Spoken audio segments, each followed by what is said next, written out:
कांग्रेस का फैसला, सोनिया खरगे राम मंदिर उद्घाटन में नहीं जाएंगे। कांग्रेस ने कहा, ये बीजेपी और राष्ट्रीय स्वयंसेवक संघ का आयोजन। कांग्रेस के फैसले पर उठे सवाल, बीजेपी बोली पछताना पड़ेगा।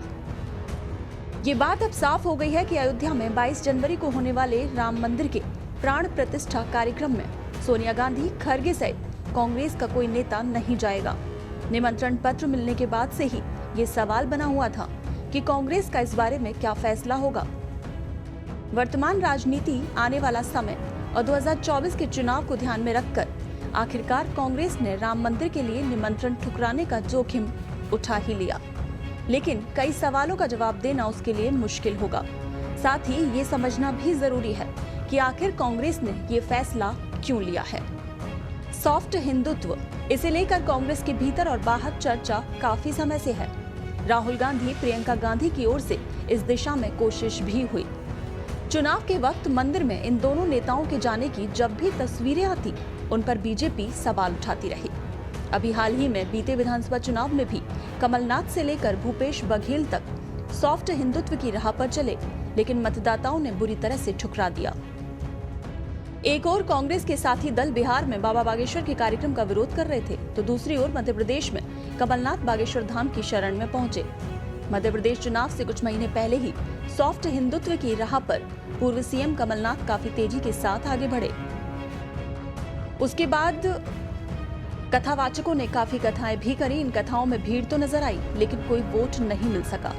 छत्तीसगढ़, जो कि प्रभु श्री राम का ननिहाल है, उन्होंने अपने वनवास काल के समय छत्तीसगढ़ में भी बिताया था। छत्तीसगढ़ के पूर्व सीएम भूपेश बघेल की ओर से रामवन गमन पथ पर पूरा जोर लगाया गया। कहा गया कि कांग्रेस इसके जरिए चुनावी नैया पार लगाना चाहती है। रामवन गमन पथ और राम का ननिहाल जैसे कोर हिंदुत्व मुद्दों का भी राजनीतिक फायदा कांग्रेस को चुनाव में नहीं मिला। अल्पसंख्यक मतदाताओं को कांग्रेस के पक्ष में एकजुट किया जा सकेगा, ये कोशिश है कांग्रेस की, क्योंकि राम मंदिर की प्राण प्रतिष्ठा में जाने से कांग्रेस को फायदा होगा या नुकसान, इसका जोड़ घटाव चल रहा था। कांग्रेस इस पशुपेश में थी कि आखिर क्या किया जाए। राम मंदिर का मुद्दा, जो कि कभी कांग्रेस का था ही नहीं, ये मुद्दा शुरू से ही बीजेपी का था और मंदिर निर्माण के साथ ही इसका श्रेय पीएम मोदी को दिया जा रहा है।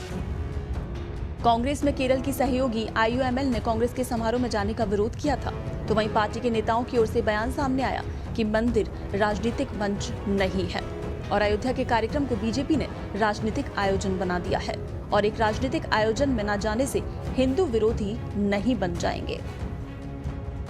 लोकसभा चुनाव से पहले कांग्रेस के लिए ये एक ऐसा सवाल था जिसका जवाब हाँ या ना में ही देना था। कई बार नेता कई मामलों में डिप्लोमेटिक जवाब देते हैं, हालांकि बीच वाला कोई रास्ता नहीं था। या तो पार्टी को ये कहना था कि उसके नेता इस कार्यक्रम में जा रहे हैं, या ये कहना था कि नहीं जा रहे हैं। और आखिरकार कांग्रेस ने फैसला किया। नकली और असली हिंदुत्व वाले नैरेटिव का कांग्रेस के पास जवाब नहीं था, लेकिन कांग्रेस का ये फैसला राम मंदिर उद्घाटन कार्यक्रम पर इंडिया गठबंधन की सहयोगी TMC के स्टैंड के अगले ही दिन आया है। तो कांग्रेस ने आखिरकार 3 बड़ी वजह बताते हुए इस कार्यक्रम में नहीं जाने का फैसला कर लिया। और कांग्रेस का जैसे ही फैसला सामने आया, उसके बाद बीजेपी ने उस पर हमला बोलना शुरू कर दिया। कांग्रेस की ओर से ये सवाल उठाया गया कि बीजेपी राम मंदिर का फायदा उठाना चाहती है, और अब बीजेपी के नेता ये पूछ रहे हैं कि कांग्रेस मंदिर ना जाकर कौन सा फायदा उठाना चाहती है। बीजेपी नेताओं के जैसे बयान सामने आ रहे हैं, उससे एक बात क्लियर है कि चुनावों में भी बीजेपी कांग्रेस को राम विरोधी और हिंदू विरोधी के तौर पर प्रचारित करेगी, और इसका जवाब कांग्रेस को देना मुश्किल होगा।